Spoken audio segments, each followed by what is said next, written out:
A robot for Jana, Usha Aroor. Have you seen a robot?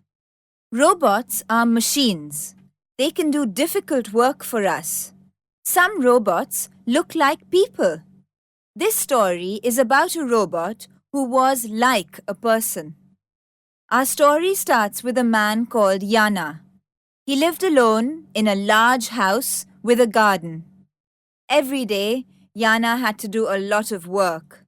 He had to clean the house, he had to work in the garden and water the plants. He also cooked his own food. He did not have a gas fire, so he had to get firewood from the shops. The shops were a long distance from his house, and he had to walk a long way every time. Jana had other things to do too. He worked in a large hospital, and every day there was a busy day. Jana had to walk to the hospital. Jana liked his work, but at the end of the day he felt very tired. One day, someone in the hospital said to him, "You should buy a robot. A robot can help you." "A robot?" said Jana. "I don't need one. Robots cost a lot of money."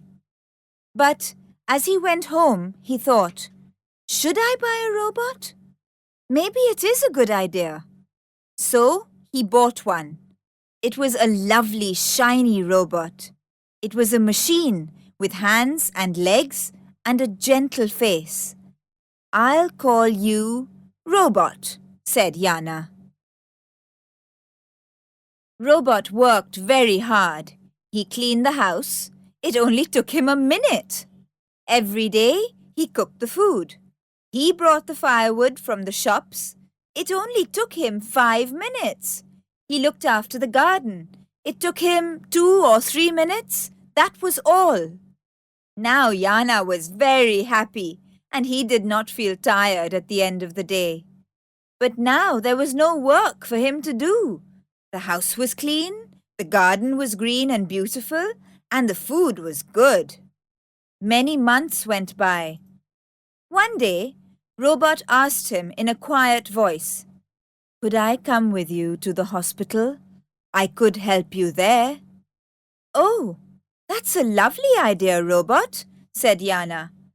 "And I can take you there," said Robot, smiling, "and bring you back." "Yes," said Jana. "Yes." Now, every day, Robot took Jana to the hospital.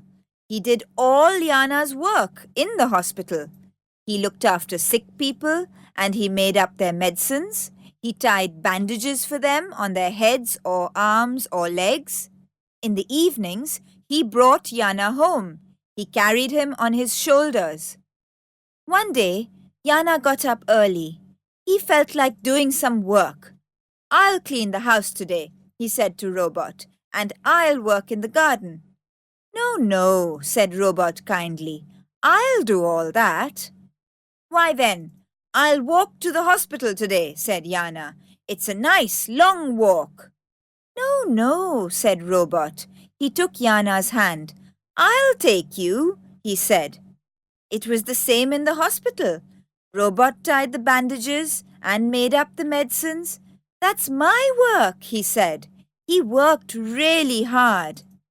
That night, when they got home, Jana looked at his room and his bed. Everything was clean and beautiful. Then he looked at the garden. The plants looked lovely, but tears came to his eyes. "Robot is wonderful," he thought, "but he won't let me do anything. He does everything for me, every day." Soon he had an idea. He thought, "There's only one way. I will sell Robot." And so he made a board like this: "Robot for sale." The next morning, he looked for Robot. He looked everywhere, in the house and in the garden. At last, he found him under a bush. Robot's arm and a leg had fallen off. "It happened yesterday," said Robot. "The screws came off." There were tears in Robot's eyes. I can't fix on my arm and leg, he said, crying. They won't fit. Soon my eyes may fall too. The screws in my face are loose. He looked at Jana. You will look after me now, won't you? He asked sadly. Jana looked at Robot for a long time. I wanted to sell him, he thought. I can't believe that. He's my friend. We will never leave each other. Then he lifted Robot gently and carried him into the house on his shoulders.